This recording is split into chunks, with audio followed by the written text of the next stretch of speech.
quickly I'll get to the revision thing. So in yesterday's class, we have discussed about environmental scanning, and you can say it is environmental analysis. So environmental scanning is a part of environmental analysis. So we have studied 3 types of models. Those were SWOT analysis, which comprises strength, weaknesses, opportunities, and threats. Whereas we also have studied about pest and pestle analysis. The both pest and pestle analysis are the same. The under pest analysis, we have political, economic, environmental forces are there. Similarly, for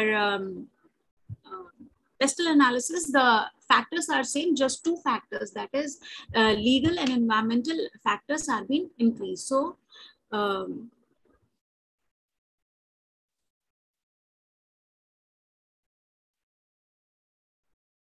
So for both the analysis, pest and pestle analysis, it is the same. Just 2 factors are increased in pestle analysis, legal and environmental. That is natural.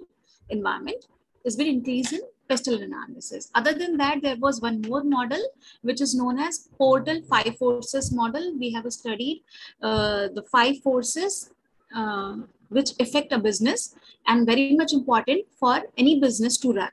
So we have to study all those 5 forces, and after the studying only we can make our action plan, right? So this model, Porter's 5 forces model, was given by Michael Porter. That was from Harvard University, Business Harvard University, right? So that was the thing we have discussed yesterday. So in today's class, I'll be starting a fresh unit. That is our unit 7. Industrial reforms. So under industrial reform, the very first thing we'll discuss about the objectives of industrial reform and what was the basic of meaning of industrial reform.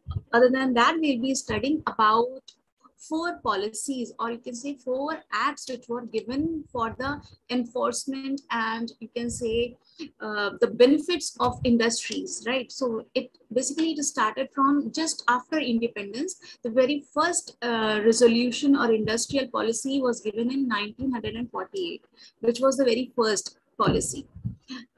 Which is known, the correct name for that policy is Industrial Policy Resolution of 1948. Right? This policy, as mentioned, just after independence, we got this policy. So a lot of influence was there on this policy. A lot of things were there in this policy. So slowly, other policy came into force and we actually got what we needed today, right?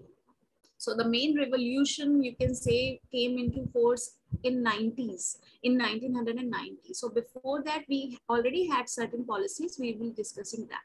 So the very first policy was Industrial Policy Resolution of 1948. Then came Industrial Development and Regulation Act of India in the year 1951. We'll be studying all the features of these also. After 1951 came Industrial Policy Resolution of 1956. Then in the year 1991 came New Industrial Policy 1991. That was a revolution for our country. That made a lot of changes, lot of development and improvement from industrial sector and was a true success for our country. So New Industrial Policy was of very much importance for our country. Other than that, our current Prime Minister, Mr. Narendra Modi, have started Make in India program in 2014, September 2014. He has enforced Make in India program. Again, this program is currently running and have affected lot of Indians, have improved lot of livelihood in India, have increased lot of employment as well. So we'll be studying all those industrial reforms one by one. So basically, the very first thing of studying industrial reform is to understand the objectives. So basically, what are the objective of studying industrial reform is, the very first objective is to know the history of industrial reforms in India. You should be knowing, while writing the answer, you should be knowing what was the history of industrial reform, from where it came, what were the changes made, what was the requirement of industrial policy at that time. So that was the very first thing. Then you should be knowing to understand the need of industrial reform. What was the need? Why it was required to have industrial reforms? Next was to know the major industrial reform initiated by various governments. Since 1948 to 1991 and currently 2014, the latest Make in India one. There was lot of government came and gone, and the different government have given different reforms under them. So there were political influences also on them reforms. So we'll be studying that. Also, you must be knowing what were the changes that has made in the different reforms, right? Also, you should be knowing, we'll be studying that to analyze the effect of industrial reform initiated by the government. What was the effect when the first policy came? What was the effect of that? Then the next policy came. What was the effect of that? You should be knowing and how to write them in your answer. That is more important, because the unit and topic is very, very important for your examination point of view. So you should be knowing the basic of all these policy, whereas what was the need of these policies, what was the requirement, and why they came into force, and last one, what was the effect of these policies. You should be knowing all those things, right? Now, coming to the very first one, that was Industrial Policy 1941. So, as soon as India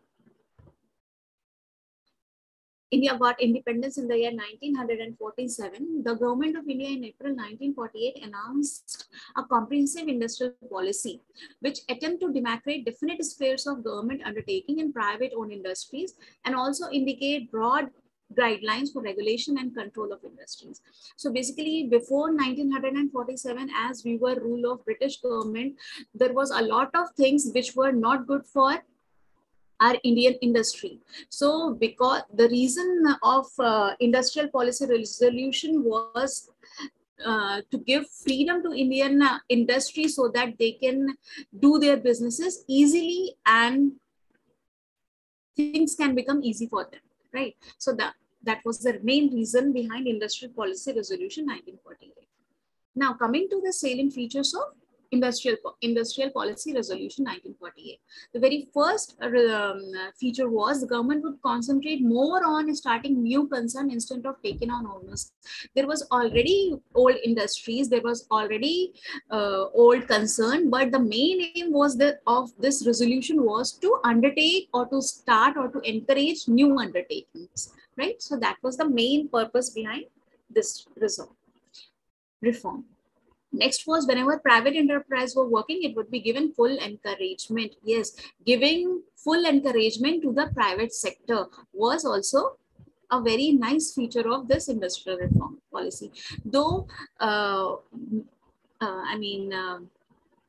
very nice, very good set of rules and policies were not being formed, but still then at that time only private enterprises were given importance. It was like, if private enterprises, if a person want to start their business, they were giving you can say preferences to private sector. So that was in full encouragement. Next one was, it was an if any old enterprise is taken by the government, due compensation was mandated. Though several industries was given into was going into industrial sickness, they were industrially sick. We'll be discussing this topic after we study industrial reform, about industrial sickness, what it is and what are the features. So whenever an old enterprises is taken over by the government, the full and the proper compensation has to be paid by the government. So that was also included in this Industrial Policy 1948.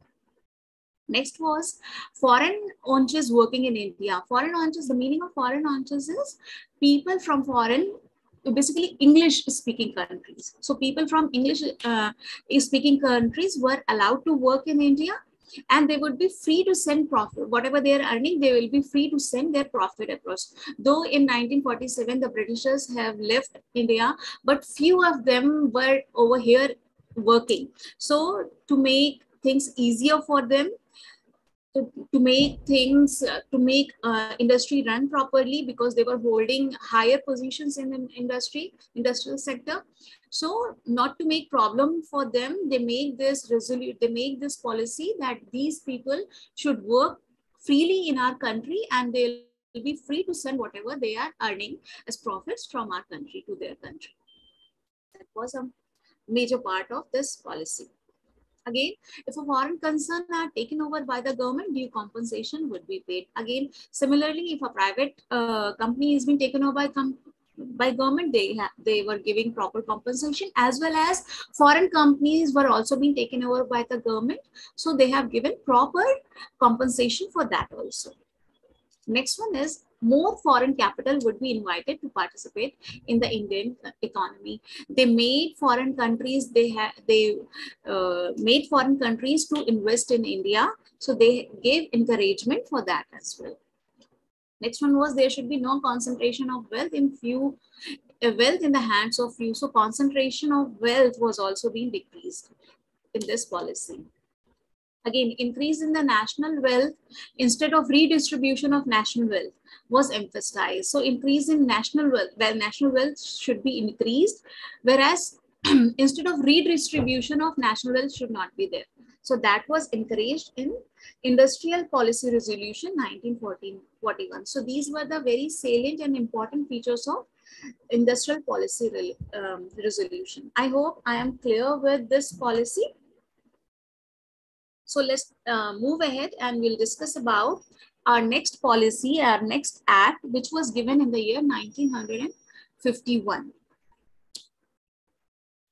So the name of this policy is Industrial Development and Regulation Act of India, also known as IDRA, which was given in the year 1951.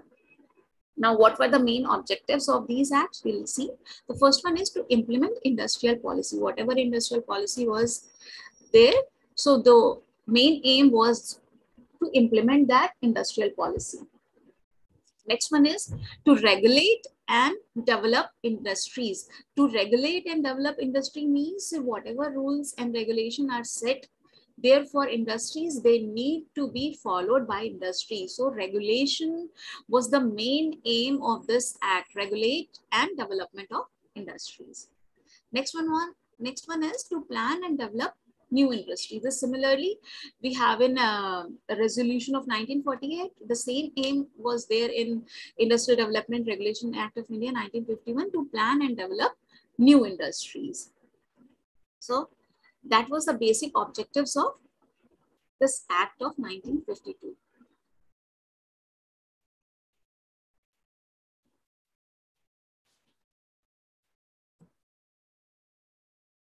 There were certain government had the following, had some regulatory powers. What were those powers? We'll discuss just quickly. The first one is registration of existing industrial undertaking. There were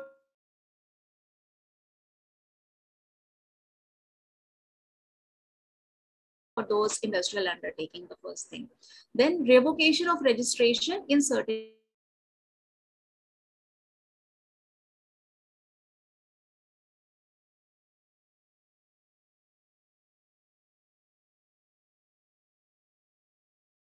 industries. So they have cancelled the registration of those industries.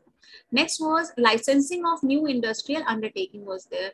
Licensing was like a very difficult task in those times. So in this resolution of 1952, they have made licensing easier for them.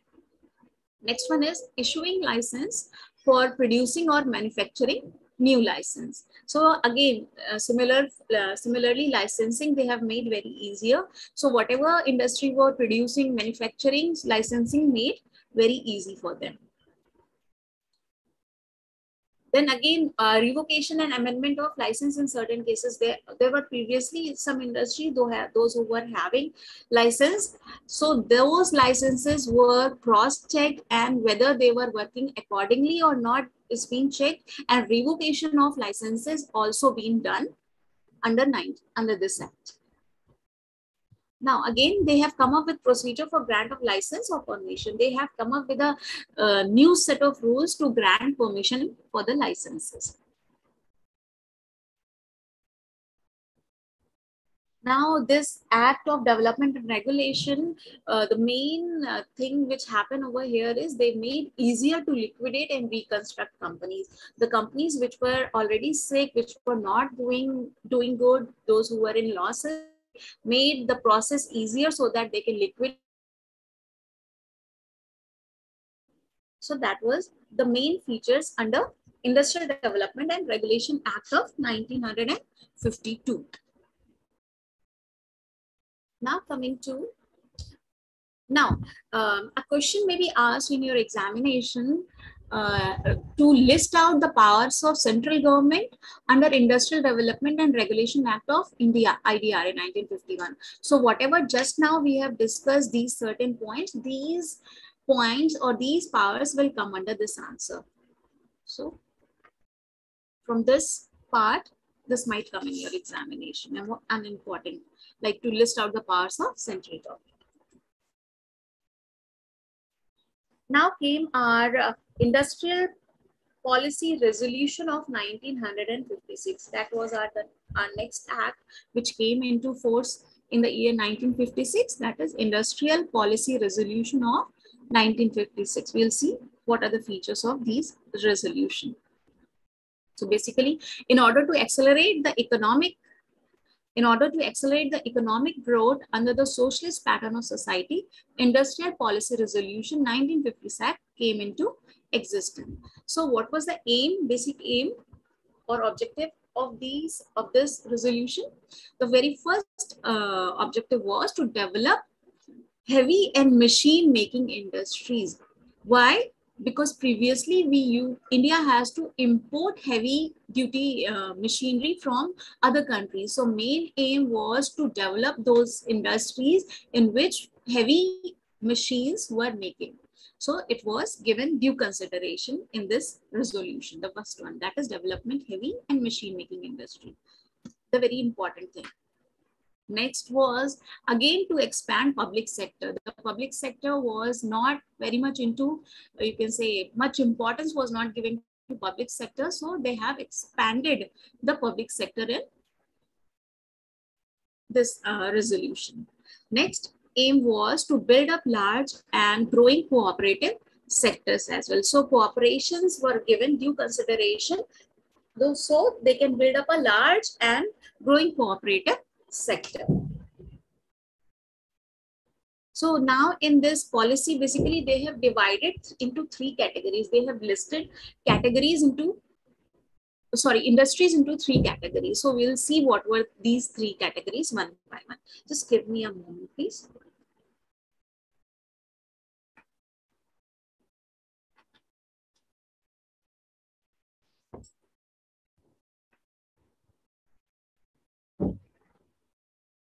Yeah.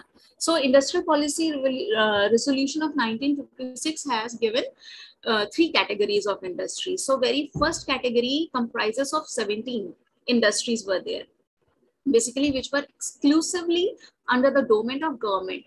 They were out of these 70s, they were like railways, air transports, arms and ammunition, iron and steel, mining, shipping and atomic energy. So under these, we were having 17 industries under this. So that was the very first category of this resolution. The second category comprised of 12 industries which were progressively state owned and state will. The first category was basically government owned and the second category is state owned. So under this state owned, there was 12 industries. Okay.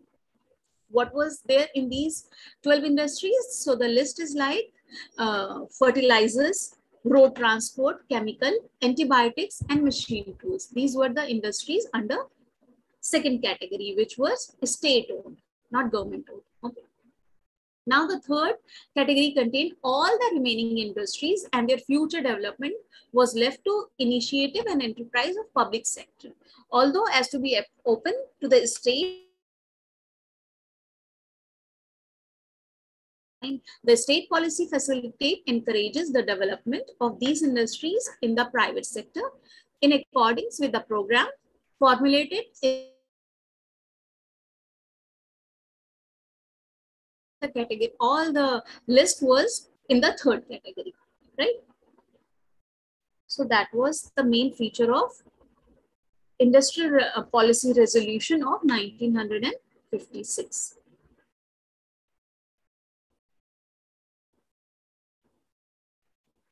Any doubt till now? Anybody wants to ask any question regarding this?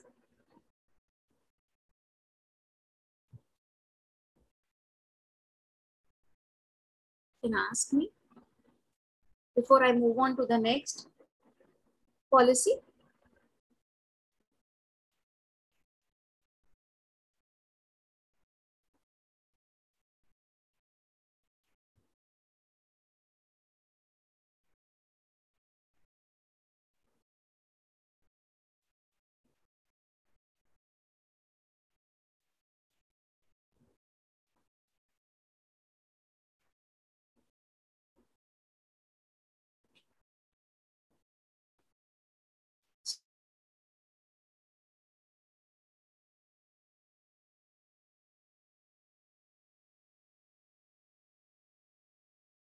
'90s, our Indian industries were not in good shape and good condition.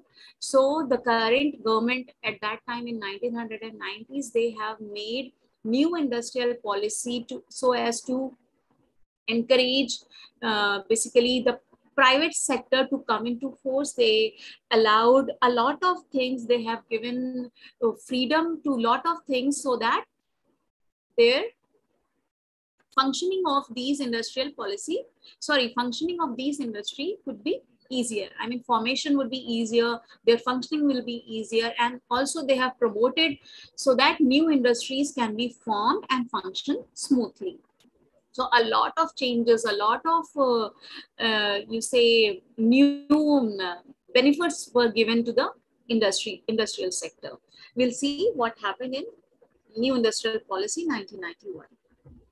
So basically, the government liberalization and economic reform program in the 90s aimed at rapid and substantial economic growth and integration with the global economy in harmonized manner.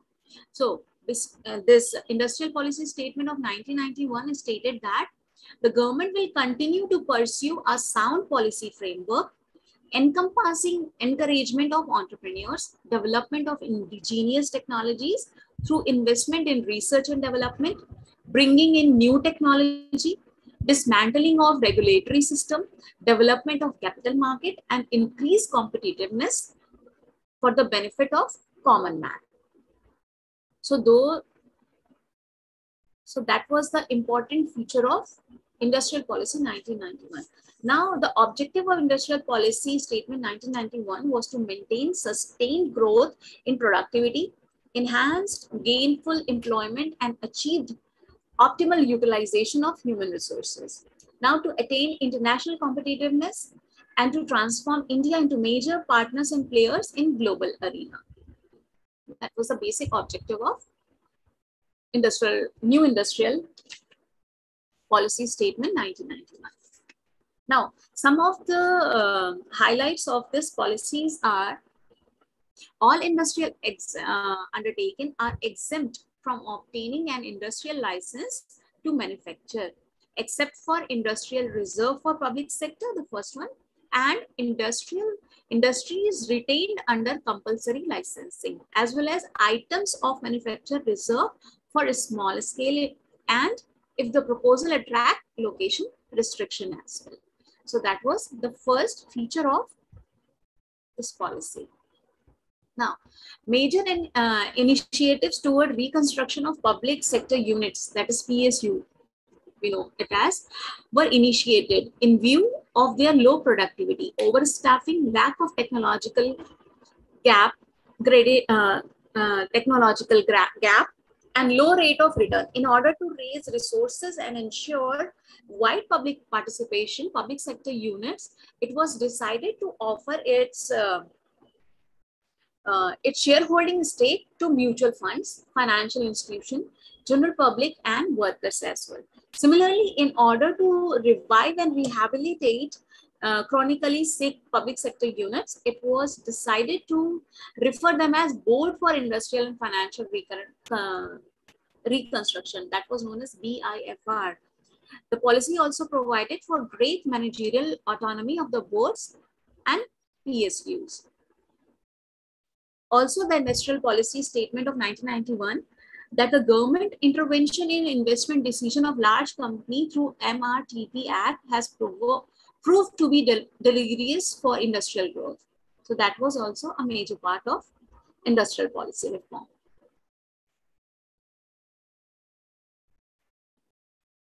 Now there were some changes made.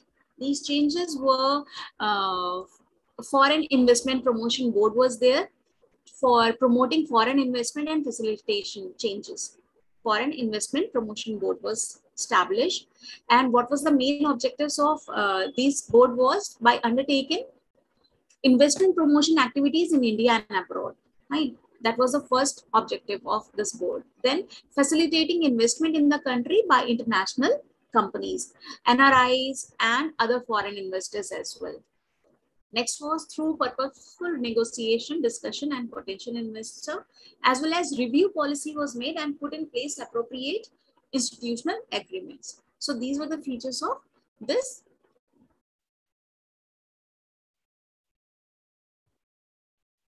board, that is Foreign Investment Promotion Board. Okay.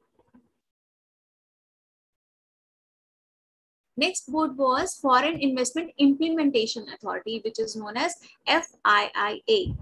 Also, we have Foreign Investment Promotion Council, which is FIPC.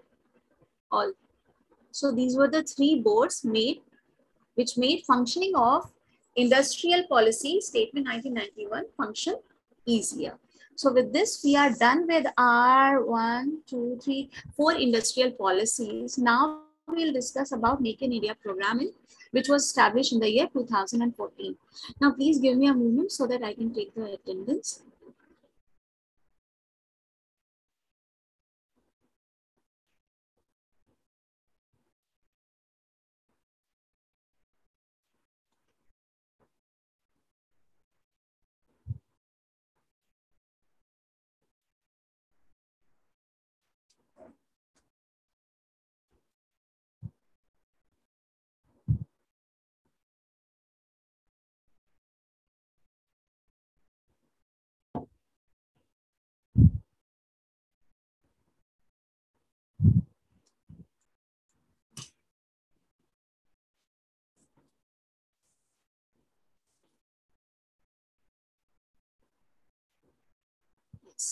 Acha, any question, any doubt till now what we have discussed under these 4 acts? If anything is there, you can take your time to read out and ask me in the next class.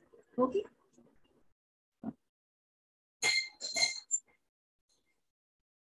So next one is Make in India program that was initiated by initiative which was launched by our Prime Minister Narendra Modi in September 2014. So what was the main feature of these and what was the need? First of all, we need to understand what was the need of this program, Make in India program. Basically, the program was devised to transform India into a global design and manufacture hub. Make in India was a timely response to a critical situation faced in 2013. In 2013, the much hype in emerging market bubble has burst and India's growth rate has fallen to the lowest level of the decade. So the promise of the BRICS nations, that is Brazil, Russia, India, China, and South Africa, has faded, and India was tagged as one of the so-called fragile 5.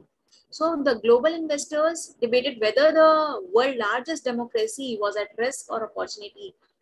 India's 1.2 billion citizens questioned whether India was too big to succeed or too big to fail. So India was on the brink of several economic failures. So that was the need, that was the urgency of the time. Because of that, Make in India program came into existence in the year 2040 because of the emergency of 2040, the economic crisis which industries have faced in the year 2040. So what was the plan for Make in India program? You'll see this. Make in India was launched against the backdrop of this crisis and quickly became a rallying cry for India's innumerable stakeholders and partners. It was the most importantly, it represents a complete change of government mindset, right? A shift from issuing authority to business partners in keeping with Prime Minister tenet of minimum government and maximum governance. So minimum government effort should be made and maximum governance should be applied. So that was the process of Make in India program. Next is, what was the plan? The plan was to start a movement that inspired, empowered, and enabled manufacturing in India. What was the plan? To start movement that inspired empowerment, and enabled manufacturing in India. So that was the plan of Make in India. Instead of importing things from outside, we need to start producing those things, was the plan of Make in India program. So the Department of Industrial Policy and Promotion, DIPP, worked with a group of highly specialized agencies to build new infrastructure, including a dedicated help desk and a mobile first website that packed a wide array of information into simple, sleek menu. Also, 25 sector brochures were developed, content including key fact and figures, policies and initiatives, and sector-specified content details. All these were made available in print and on site. So that was the plan made by Made in India.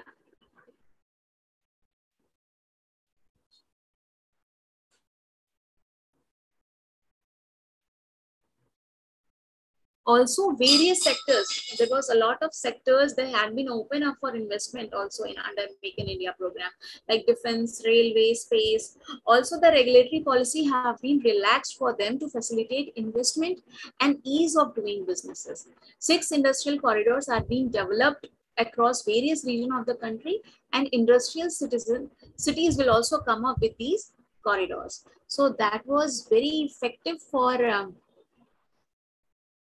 India's growth, basically India's industrial growth. Right?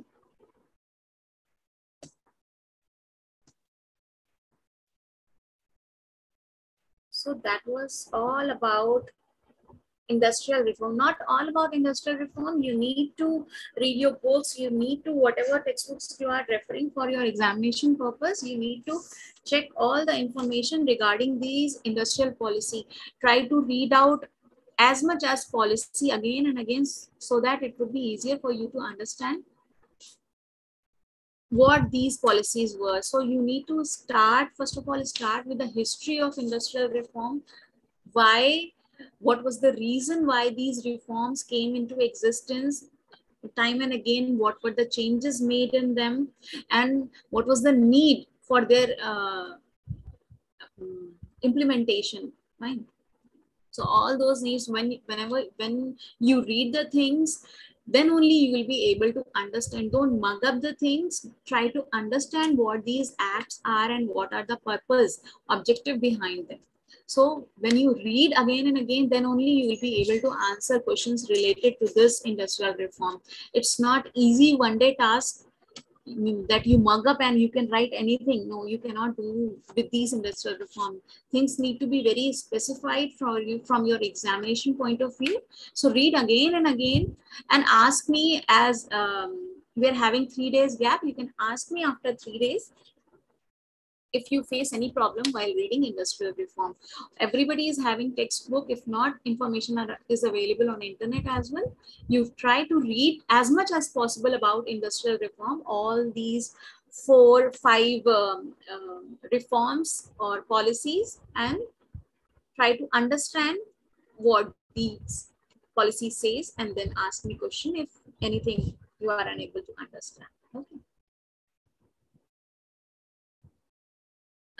Now, I would like to move on to another topic of another unit.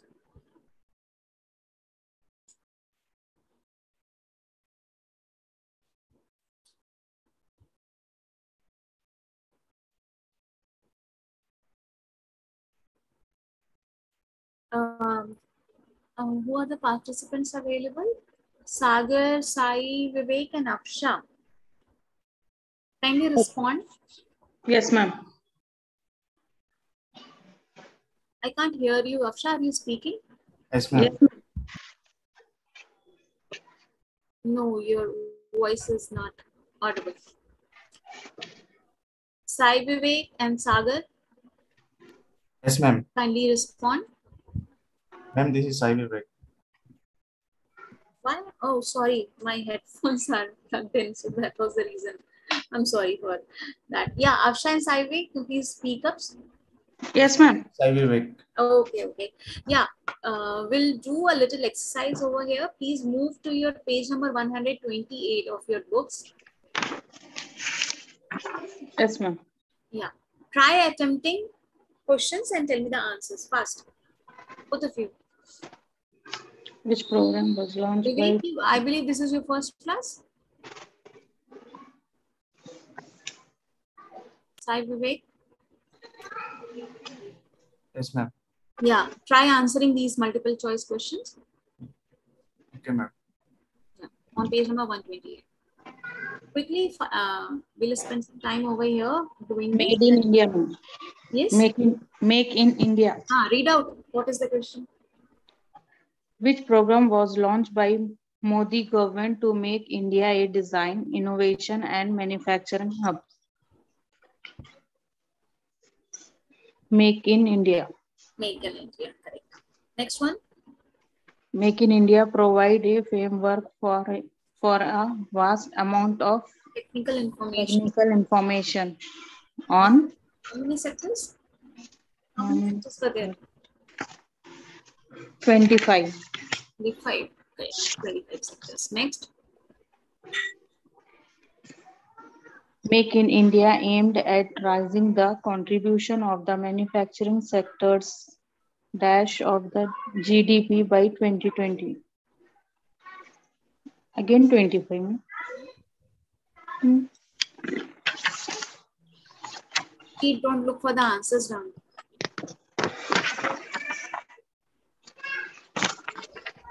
Whenever you are practicing these objective types question from, yes, Sagar, you want to say something or ask something? So whenever you are attempting your what it is objective type questions from your book, the provided by the university, in my audio, you can type Sagar, no problem. So don't try to cheat, okay? Questions you have, answers are mentioned in the notes above. Don't look for the answers in below section. Don't look for them. Just hide your answers and try to search your answers in the notes above. When you search, you'll go through the notes. You'll read it again and again. So some of the information definitely will go here. So that is my point. Okay? Because these questions are not going to come. The same questions are not going to come, definitely.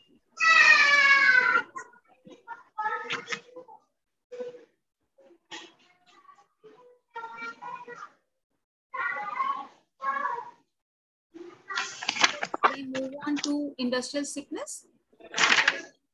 Yes, ma'am. Okay. And before moving on to industrial sickness, this homework you all need to complete. Very important. 1, 2, 3, 4. These 5 acts and policies, please read in this 3 days and ask me, because in one day you will not be able to understand and read the full things. Right? Okay. Now coming to our next unit, that is industrial sickness. What is the meaning and definition given by, first of all, we'll understand the definitions which were given by Reserve Bank of India as well as State Bank of India about industrial sickness. I'll read out and make you understand it. So the Reserve Bank of India has defined a sick unit, or what sickness is, as which has incurred a cash loss for 1 year and is likely to continue incurring losses for the current year as well as the following year. The unit has an imbalance in its financial structure, such as current ratio is less than 1/1 and there is worsening trend in-depth equity ratio as well. So that was the definition given by Reserve Bank of India about industrial sickness. When we call any industry which is going into loss, so this is the correct definition for that. Again, coming to the next definition that is given by State Bank of India. State Bank of India has stated or defined a sick unit as which fails to generate an internal surplus on a continuous basis and depend for its survival upon frequent infusion of funds. मतलब क्या है इस बात का कि they were not able to generate internal surplus, उनको profits उतना ज़्यादा और internal surplus उतना ज़्यादा continuous basis पे नहीं हो रहा, as well as वो funds के लिए बार बार इधर उधर उनको जाना पड़ रहा है अपने सर्वाइवल के लिए. सो ऐसी यूनिट को, ऐसी इंडस्ट्री को हम बोलेंगे that industry or that company is sick unit or sick company, right? Now, most of the Indian authors and researchers have classified the different types of industrial sickness under two important categories. What were these categories? Internal with internal and external causes. So internal causes of industrial sickness were there and external causes of industrial sickness was there, right? So we have already studied about the environment, that is internal and external. Again, on these basis of these environmental factors only, these sickness were being described internally and externally. We'll see what are these sicknesses under the internal causes.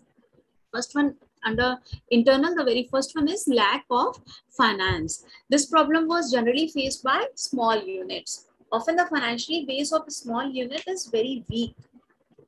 They generally borrow from their own known sources or banks rather than approaching market. So bank normally do not help in this stage when symptoms being to show the problem and sickness become chronic. So lack of finance was the major internal cause for industrial sickness. Again, next was management problem. Management problem includes improper corporate planning, poor inventory management. जो भी inventory, जो भी उनके पास inventory है, उसको ठीक से रख नहीं सक रहे, manage नहीं कर सक रहे, उसको properly use नहीं कर सक रहे, वो पड़े खराब हो जा रही है. So जितना ज़्यादा वो रखा रहेगा, खराब हो जाएगा, expire हो जाएगा, that will be like of no use और उतना ही ज़्यादा loss होगा industry को.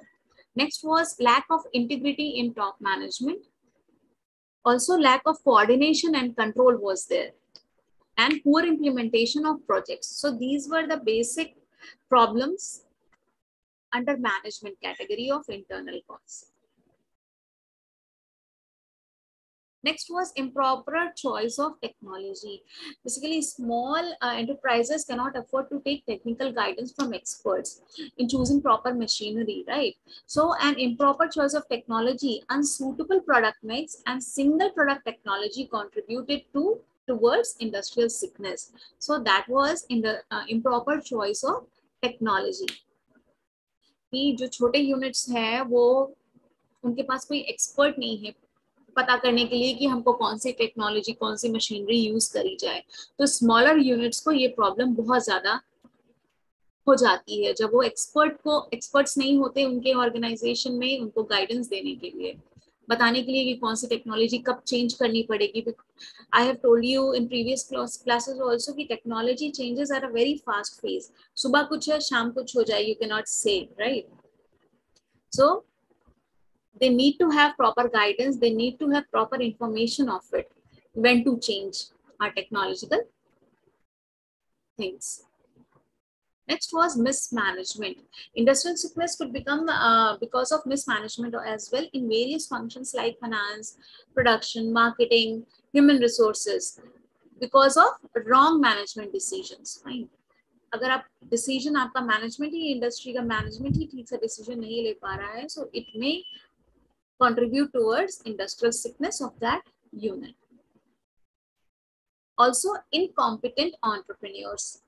Lack of knowledge about market, customer costing, market and account finance, etc. could lead to industrial sickness. आपने इंडस्ट्री तो ओपन कर ली, उसको रन तो कर रहे हो आप, but you are not, you can say उतने एक्टिव नहीं हो आप आपका एनवायरनमेंट स्टडी करने के लिए। आपने स्टडी करके ओपन तो कर लिया, आपकी इंडस्ट्री ओपन तो कर लिया, आपका बिजनेस, मगर आप उसको वो चीज को कंटिन्यू हम लोग जो ये पेपर में पढ़ रहे हैं, ये जो बिजनेस एनवायरनमेंट है, it's like it's a continuous process, it should not stop at any time. If you stop, you might face the consequences like industrial sickness for your business, for your industry. So the major uh, goal of maintaining a proper industry, a good industry, a healthy industry, you need to study again and again on continuous basis about these environment, and environmental analysis has to be done. If you fail a little bit, you might face the consequences of that. Also, next one is bad production policy.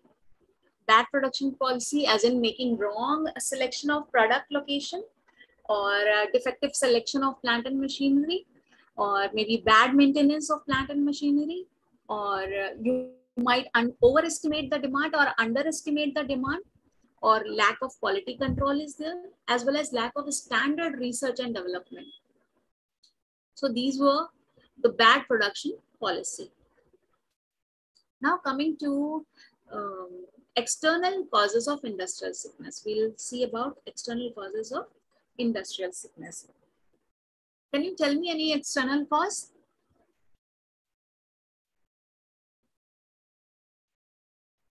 Anybody? Competition, ma'am. Competition. Okay. And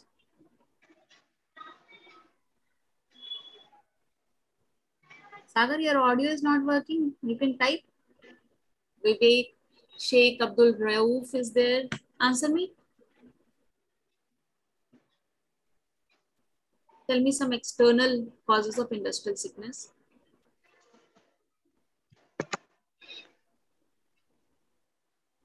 क्या हो सकता है? Changing in government policies. Change in government policy, very good.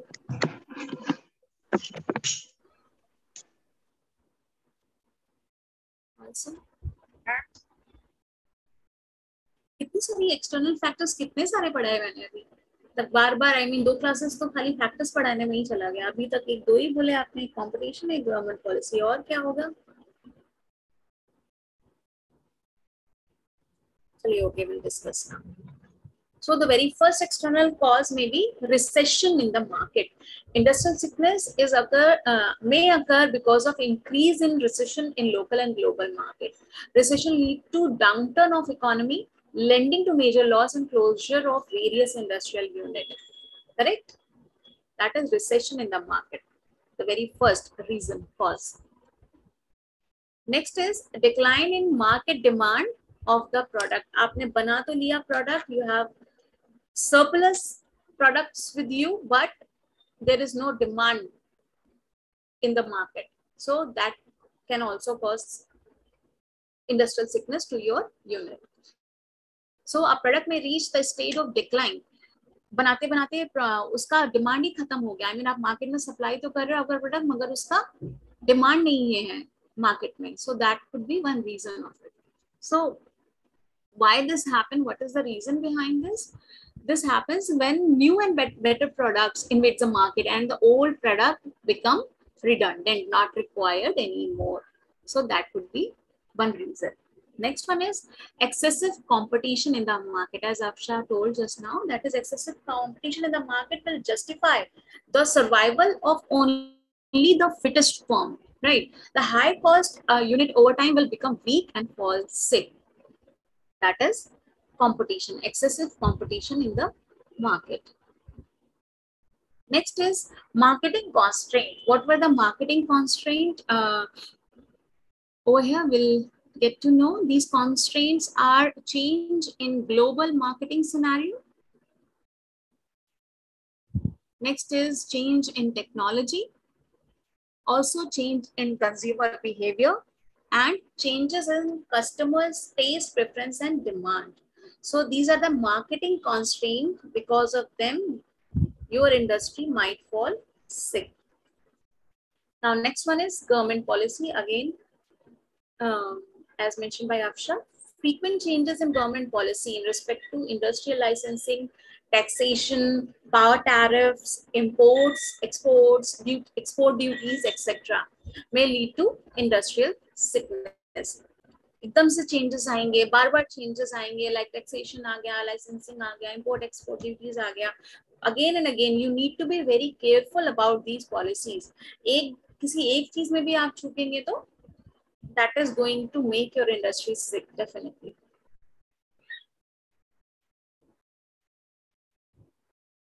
Next is shortage of power supply. Without power supply and fuel, the company cannot run the manufacturing activities. Time and again, in India, we face a shortage of power supply. You might have seen news regarding we are having coal shortage and power supply is affected in many of the states in India. So that was the main reason behind closures of those companies and industries, causing industries getting sick. So shortage of power supply is one reason. Basically, loss of production due to unavailability of power supply is becoming reason for companies to go into losses, right? Next one is delay in getting any financial assistance. The organization run on the basis of money available when required, right? So financial institutions have back for this purpose. The delay of raw material, non-availability of goods, manpower cannot be improved without the availability of finance. We need to have finance at the right time.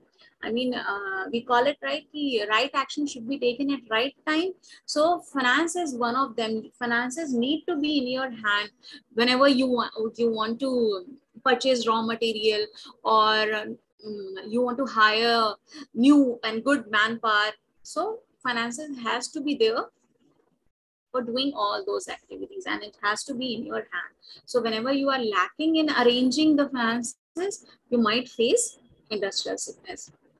Now, under industrial sickness, there are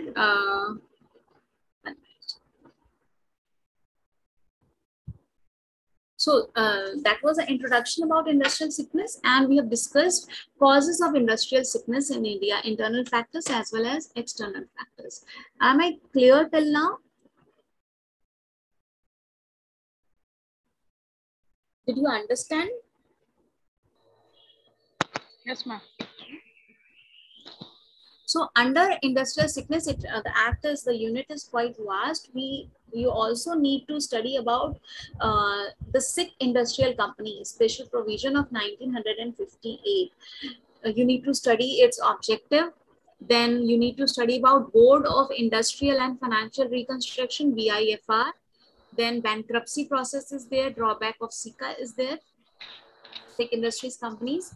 act का drawbacks क्या थे वो आपको पढ़ना है. अभी ये सारी चीजें जो अभी इस क्लास में कवर नहीं कर रहे हैं, but I request all of you to go through. Yes. So I request you to go through in the Sick Industrial Company Act 1958 in these 3 years. Fine. Read properly about these things. Other than that, you need to study the Insolvency and Bankruptcy Code of 2000, which was given in 2016. So you need to study the applicability of that. Then Code of Conduct, Information Utilities, Framework of small questions may arises from this unit, and this unit is very important, right? Industrial sickness. So you need not leave the unit and need not leave these small topics like resolution plan, committee of creditors, steps in resolution. So we have these 3 days time. I request you to again and again kindly read all these acts as well as Industrial Sickness Act and try to read out these smaller topics so that, और उसके पढ़ने के बाद कोई भी problem है आपको तो you can ask me. We cannot discuss each and everything in the classes, right? So जो भी आपको फेस कर रहे हैं इसमें, इसको पढ़िए जरूर से और पूछिए. Sagar, what page number you want to know regarding what?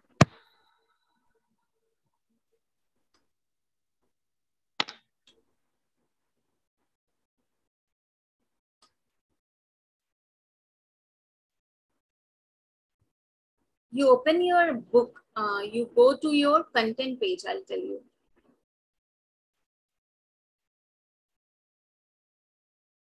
Content page. You go to block 3 of industrial policy, page number 132, right? You go to first page. Afsha and Sagar Vivek, go to the first page of your content of your book where content is mentioned. I'll tell you what's your homework, what you have to read out.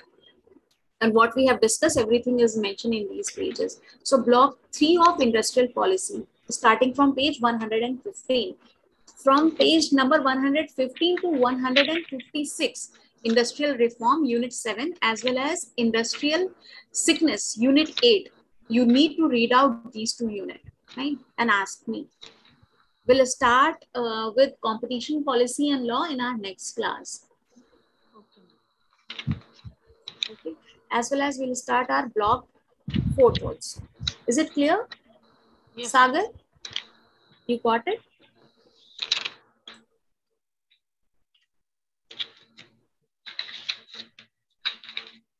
Sagar? Okay, then that's all for today. We'll start our competition policy and law from unit 9 in the next class. Also, we'll start our financial institution arrangements, where we'll deal about financial markets, regulators of market, monetary policy, and fiscal policy in the next class. Okay. So that's all for today. We'll meet in the next class. Take care. Okay, ma'am. Bye. Okay, ma'am.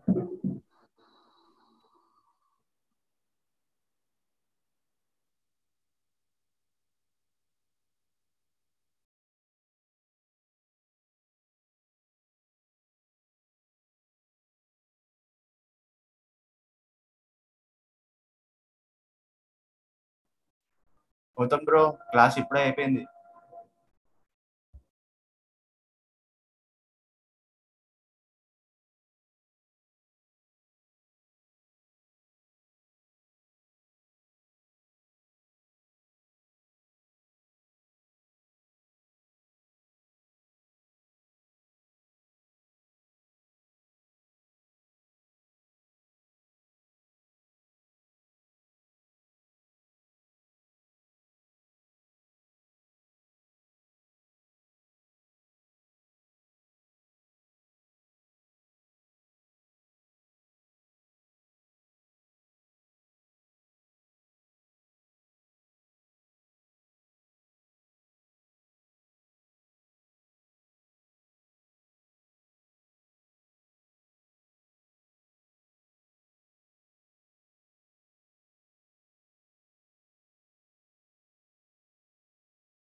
Hello hello class तो हो गया आप? हो गया class? हाँ अभी हो गया. उसका लिंक है लाइव? हाँ यूट्यूब पर लिंक है उसका? यूट्यूब यहाँ लिंक है ना. फिर कब है क्लास? और ये देखते हैं, एक बार देख के बता. ओके. और 3 o'clock है. 3 o'clock को? हाँ 3 o'clock को. Okay, thank you. ओके.